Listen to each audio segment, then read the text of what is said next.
রান্না করতে আমার একদমই আলসি লাগে না। দিন আর রাত নাই, আমার যখনই ইচ্ছা আমি তখনই রান্না করতে পারি। ইলিশ মাছ তো অনেকেই অনেকভাবে রান্না করে খেয়েছেন, আজকে আমি একটু অন্যরকম ভাবে রান্না করে দেখাবো।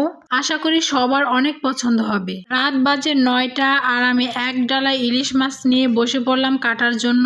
মাছ কাটতে গিয়ে আমার হাতটাই কেটে ফেললাম, রক্ত বের হচ্ছে।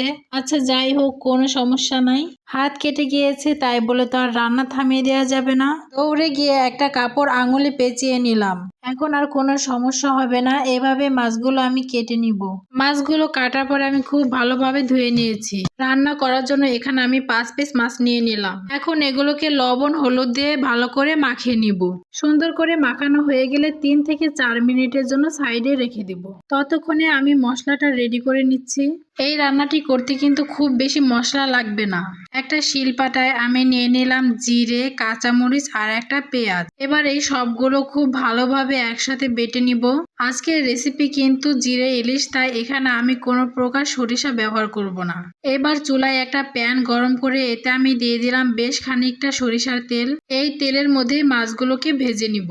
খুব বেশি ভাজবো না, 2-5টা হালকা লাল লাল করে একটু ভেজে নিব।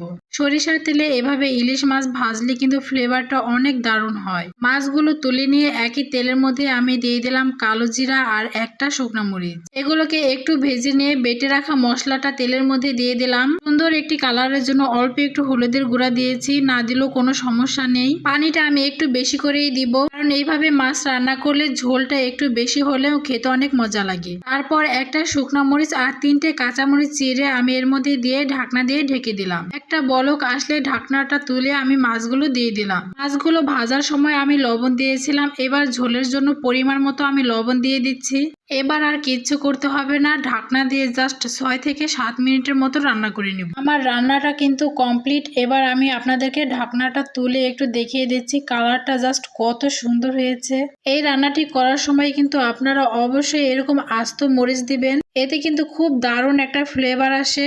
আর এই মরিচগুলো কিন্তু গরম ভাতের সাথে খেতে খুব দারুণ লাগে। সরষে ইলিশের এক স্বাদ, জিরে ইলিশের আরেক স্বাদ, এটা কিন্তু মানতেই হচ্ছে। গরম ভাতের সাথে এটা খেতে কিন্তু দারুণ লাগে। আপনারা একবার হলেও কিন্তু বাসায় এভাবে রান্না করবেন। আর আমার ভিডিওটি কেমন হয়েছে কমেন্ট করে জানাবে। আমার তো আর তর্স হয়েছে না, আমি 1 প্লেট ভাত নিয়ে বসে পড়লাম। নিজের হাতের রান্না বলে কথা, গরম ভাত আর এইরকম টাটকা ইলিশ যদি হয় জিরে দিয়ে রান্না, তাহলে তো কোনো কথাই নেই।